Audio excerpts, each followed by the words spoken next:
Israel ने अपने परंपरागत दुश्मन हिजबुल्लाह के गढ़ लेबनान में बड़े हमले किए हैं। इन हमलों में कम से कम 500 लोगों के मारे जाने की खबरें हैं। कहा जा रहा है कि इजरायल के इन हमलों में उसके रक्षा कवच आयरन डोम का भी हाथ है, जो हिजबुल्लाह की ओर से किए गए हमलों को विफल कर देता है। ये भी कयास लग रहे हैं कि इन हमलों के पीछे भी इजरायली खुफिया एजेंसी मोसाद है, जिसने हाल ही में लेबनान में पेजर, वॉकी टॉकी और सोलर प्लांट में धमाकों को अंजाम दिया था। इससे पूरे लेबनान में आतिशबाजी जैसे हालात पैदा हो गए थे। 27 जून 1976 को popular front for the liberation of फिलिस्तीन के 2 सदस्यों ने जर्मनी के 2 लोगों के साथ मिलकर पेरिस जा रहे विमान को हाईजैक कर लिया और फिर युगांडा ले गए।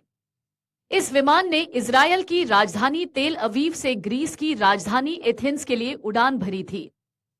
इस फ्लाइट में 246 यात्रियों के अलावा क्रू के 12 सदस्य सवार थे। हालांकि विमान में सवार लोगों को यह नहीं पता था कि वे एक बड़ी मुसीबत में फंसने जा रहे हैं। हाईजैकर्स ने युगांडा के एंतेबे एयरपोर्ट पर यात्रियों और क्रू को बंधक बनाए रखा। मोसाद और इजरायली डिफेंस फोर्सेज यानी IDF ने एक हफ्ते में ही आतंकियों के चंगुल से बंधकों को छुड़ा लिया था और आतंकियों को मार गिराया था। उस वक्त इजरायली खुफिया एजेंसी मोसाद और आर्मी के 200 जांबाज कमांडो ने मोर्चा संभाला। उनके एक एजेंट ने विमान से एयरपोर्ट की फोटोज खींची। इसके बाद कार्रवाई को अंजाम दिया। एक हफ्ते बाद इजरायली कमांडो ने एयरपोर्ट पर हमला कर 100 इजरायली और यहूदी बंधकों को बचाया था। इस कार्रवाई में 3 बंधकों के अलावा युगांडा के कई सैनिकों और लीड कमांडो योनातन नेतन्याहू, इजराइल के मौजूदा प्रधानमंत्री बेंजामिन नेतन्याहू के भाई, की मौत हुई थी। इस एंतेबे ऑपरेशन को ऑपरेशन थंडरबोल्ट भी कहा जाता है, जिसके लिए मोसाद ने खुफिया जानकारियां मुहैया कराईं, जबकि इजरायली सेना ने इस अभियान की कमान संभाली। कहा जा रहा है कि इजरायल की खुफिया एजेंसी मोसाद ने इजरायल के दुश्मनों को मारने के लिए पूरे लेबनान में 1600 टारगेट की पहचान की। इन जगहों पर हिजबुल्लाह लड़ाकों के सबसे ज्यादा छिपे होने की पुख्ता खबर थी। फिर ये इनपुट्स इजरायली आर्मी को दिए गए, जिसने मिसाइलों से हमले किए। इस दौरान आयरन डोम सिस्टम को भी एक्टिव कर दिया गया था, जिसने हिजबुल्लाह की ओर से किए गए हमलों को विफल कर दिया।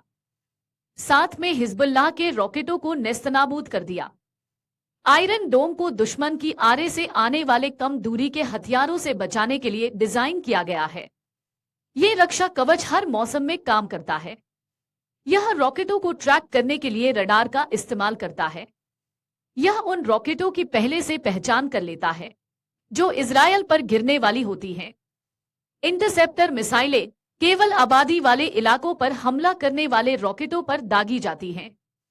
इस प्रणाली में बैटरियां होती हैं, जिनमें 3 से 4 लॉन्चर होते हैं। ये एक साथ 20 इंटरसेप्टर मिसाइलों को फायर कर सकते हैं।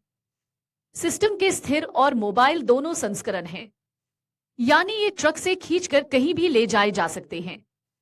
ये 10 सेकेंड में 20 मिसाइलें एक साथ छोड़ता है। अगर आप ये वीडियो YouTube पर देख रहे हैं तो हमारे चैनल को सब्सक्राइब करें और बेल आइकन को दबाना ना भूलें। अगर आप Facebook पर ये वीडियो देख रहे हैं तो हमारे पेज को लाइक करें।